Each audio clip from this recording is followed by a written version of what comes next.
G'day and welcome back. Today I'm going to be replacing the oil in my Volvo 145. To change the oil I'm going to need some replacement oil. I'm going to need a compatible filter, in this case I'm using a MAN W917. I'm going to need a oil filter wrench, 1-inch socket, breaker bar, don't necessarily need a breaker bar, just a socket wrench is fine, or even a 1-inch spanner is good, bit of paper towel to clean up, and an oil drain and a funnel to pour my oil into my waste oil bin. To start, I'm going to come under the car, and over here is my drain plug. So I'm going to position my drain pan under that. Coming a bit closer. And then with my socket, just undo this big nut.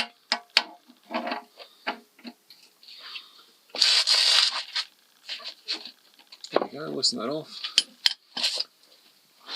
Some people reckon it's a good idea to do this when your car's really hot. I think that's a really easy way to burn yourself. So I just do it when it's warm. Like, it has been run today, but not for about an hour, so just let it cool down a little bit. Otherwise you get scorching hot oil over yourself, and that just seems a bit silly to me, but everyone's got their own way.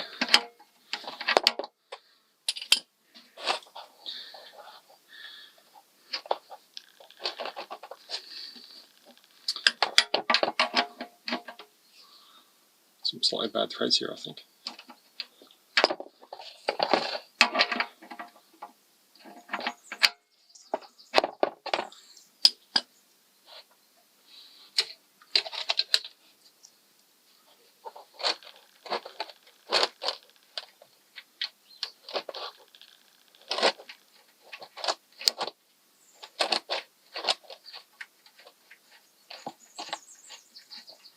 And now this is a magnetic drain plug, so it's not going to come off easily. So when the oil, like when it gets nearly done, I'll just sort of pull it out of the way and leave it on top of leave it attached to the sump here.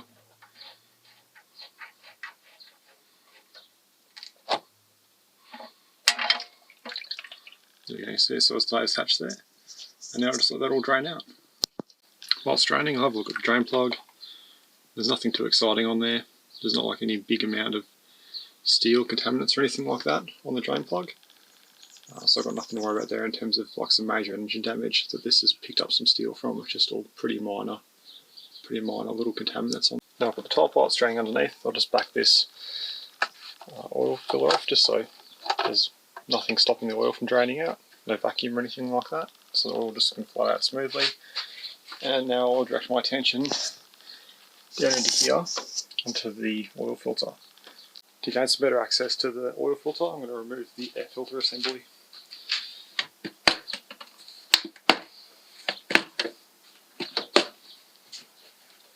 And that's still nice and clean air filter, so no need to change that.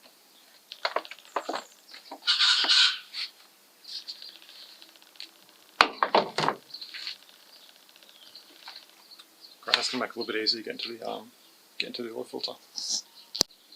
So I usually use this King Chrome oil filter wrench. Just got little dimples in there for holding the oil filter, just one of the automatic tensioning ones. Usually take this handle off just for better clearance and just pull on this one. So loosening the oil filter in that direction, trying to get it off. Let's give it a go and see if I don't burn myself.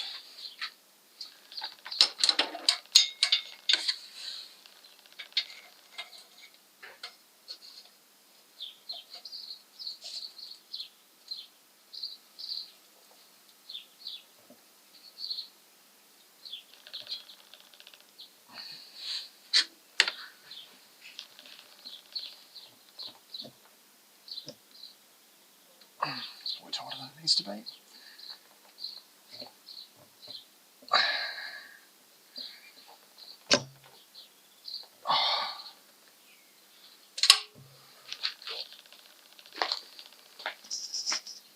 Although you might be able to see better from this angle. Let's give that a shot.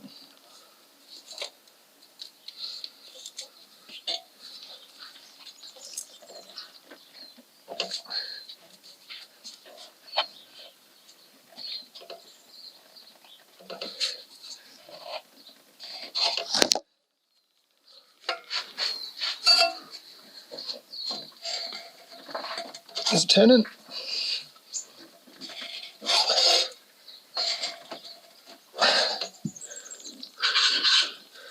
Feels like it might be.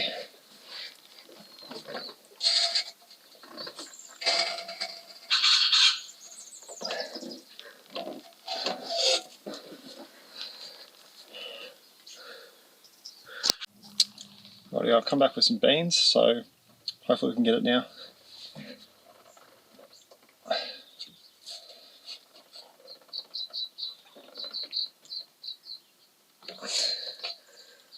Here we go.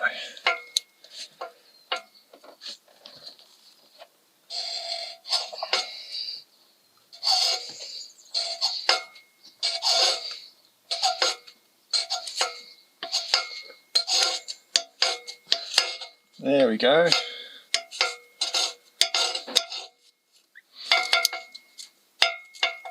Get this tool out of the way.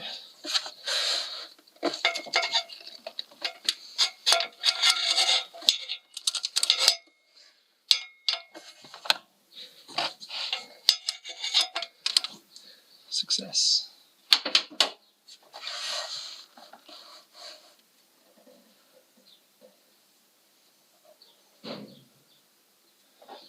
And now these things always lose a little bit of oil out of them, so you want to make sure you drain pans really well, in the right position to catch all of those.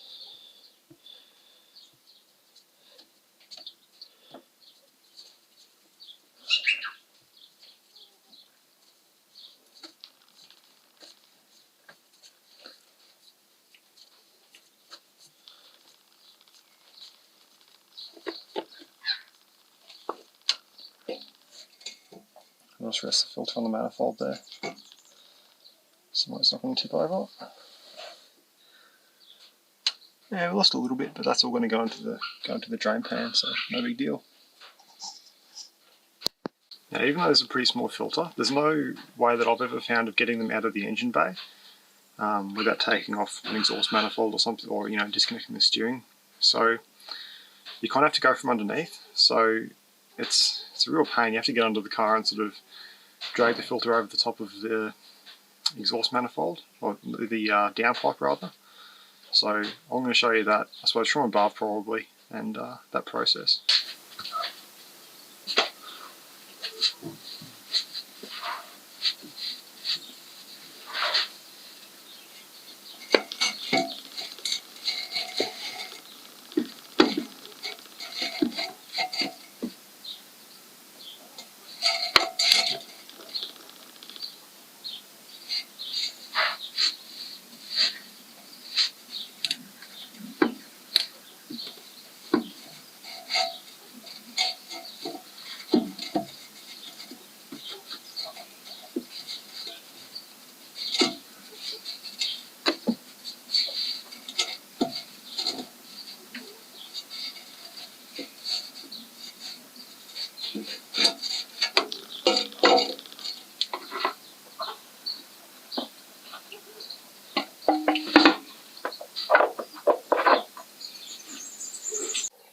Now, whenever I'm changing a filter, I always like to put a little bit of oil on this face, a little bit on the threads, just to make sure everything goes together nicely. And then on the white side, you can kind of see I use this as my service reminder for my own cars. So all I ever put in is the date.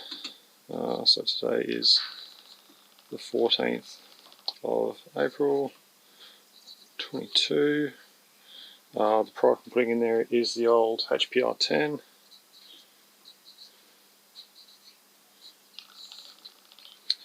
And then I'll put in the kilometres as well, and then just sign off whoever did it. So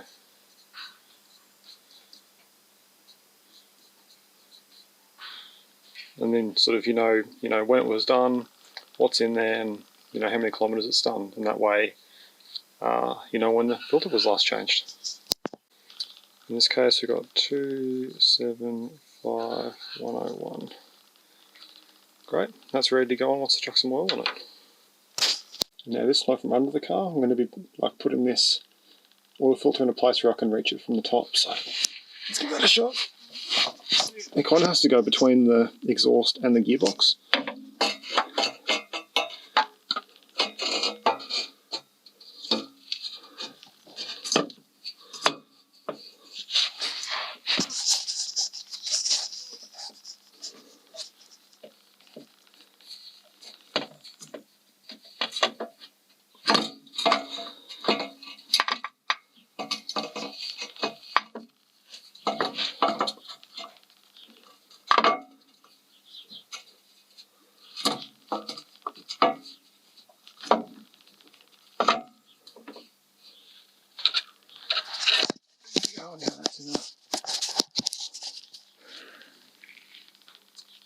in a spot where you can reach it from the top.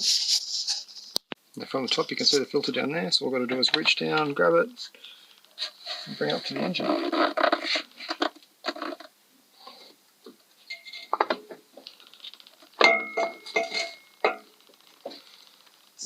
Done well. Now it's just a matter of installing it onto the engine.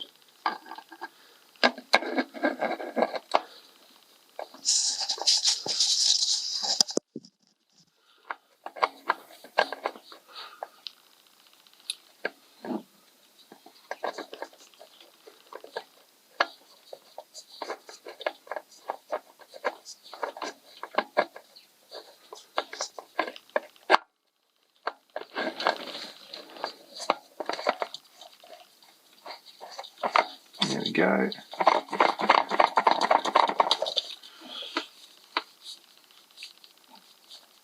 Sweet, and hand tension's plenty.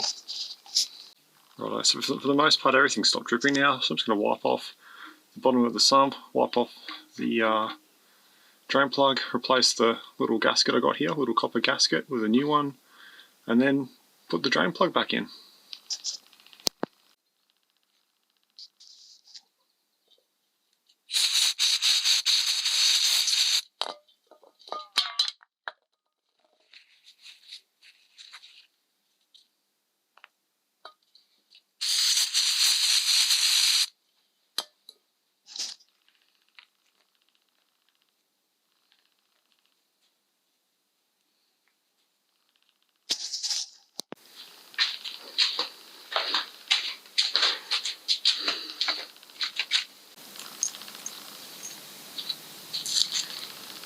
Okay, so I get this hole locked off.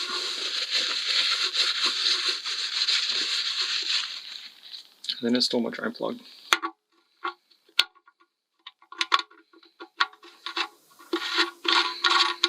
It's worth mentioning with the magnetic ones, you've got to be pretty forceful about how you push them around. Yeah, you really got to force them into the hole to get the thread started, otherwise the magnet's just going to stick to the side of the sump.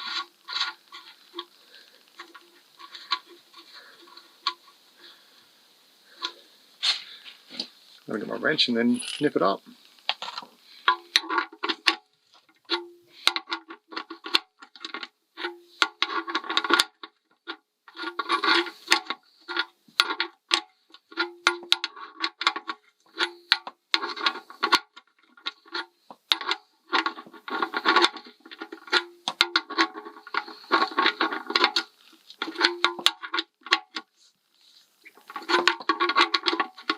And then with your torque wrench, just torque up to specification. You have to check your owner's manual for your particular car, but this one, I think it's about firm. A bit firmer than probably about this firm. Click.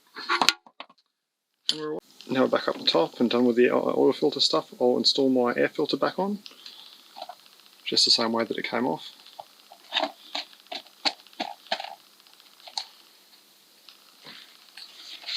And then get this big thingo back on as well. A big air box.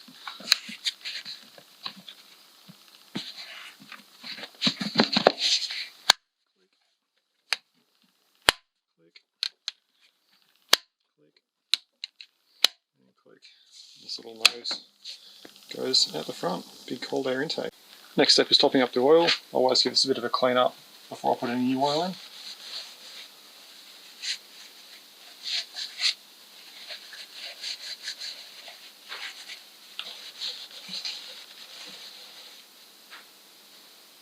Right, now ready to add some oil. I've still got some left over from last time, so I'm just going to pour 3 litres out of this one and see how we're looking for the dipstick level.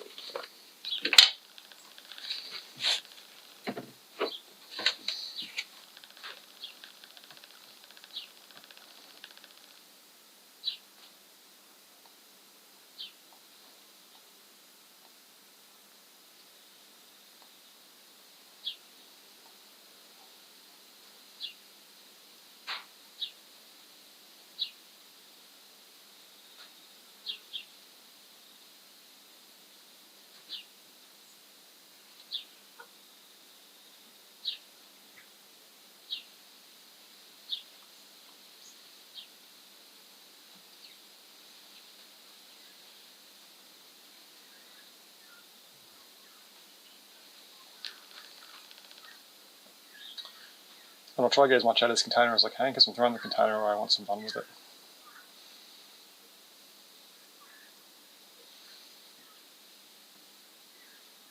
That'll all about do.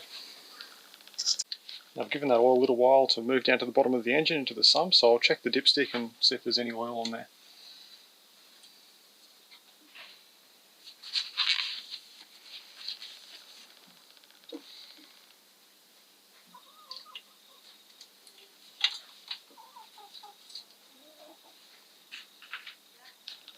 Right, it's rating just above max, so we'll give it a start and see where it sits after that once the oil filter's filled up. That's a really good idea to reinstall your oil cap before you start your engine. Right, so I'll give it a start up now, and because there's no oil in the oil filter, this oil light should turn on for a little while and then it should turn off nice and quickly. So if it stays on for more than a few seconds, I'll shut the engine off because I've probably done something wrong, but with any luck it'll turn off and then we can recheck the oil level.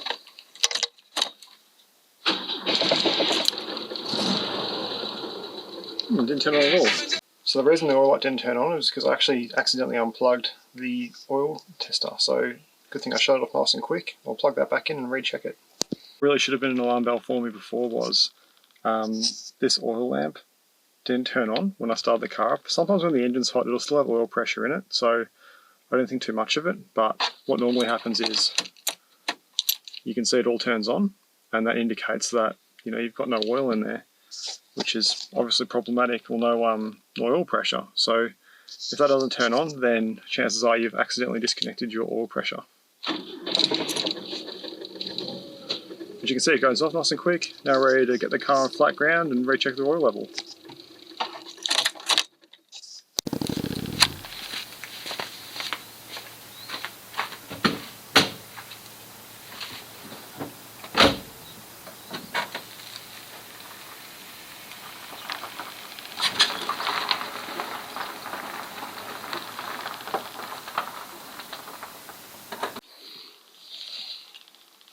I'll come through here, pull the dipstick out, wipe it off once again.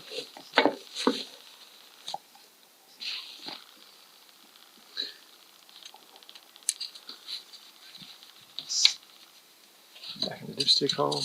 And now we can see it's just below max. I'll give it a little bit more and then that'll be done. And that is how you change the oil in your Volvo 145. Now, even though this oil had only been in the car for about 1600 k's, 1000 miles sort of thing, because the engine was recently rebuilt, it's pretty hard on the oil. So I'll show you how dirty it is after such a short distance.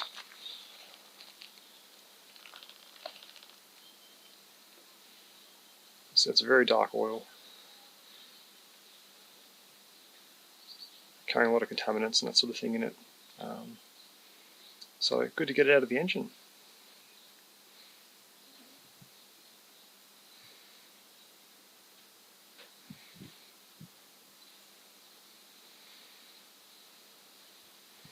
And it could be that this oil is still lubricating quite well, but I want to keep things clean inside the engine so things run nicely and I don't start burning oil again, which is the problem with the last engine that I had. It was burning oil quite bad because all the control rings clogged up with these sort of carbon based contaminants, which is sort of what's filled this up, that sort of black carbon sort of effect that you get in the oil here.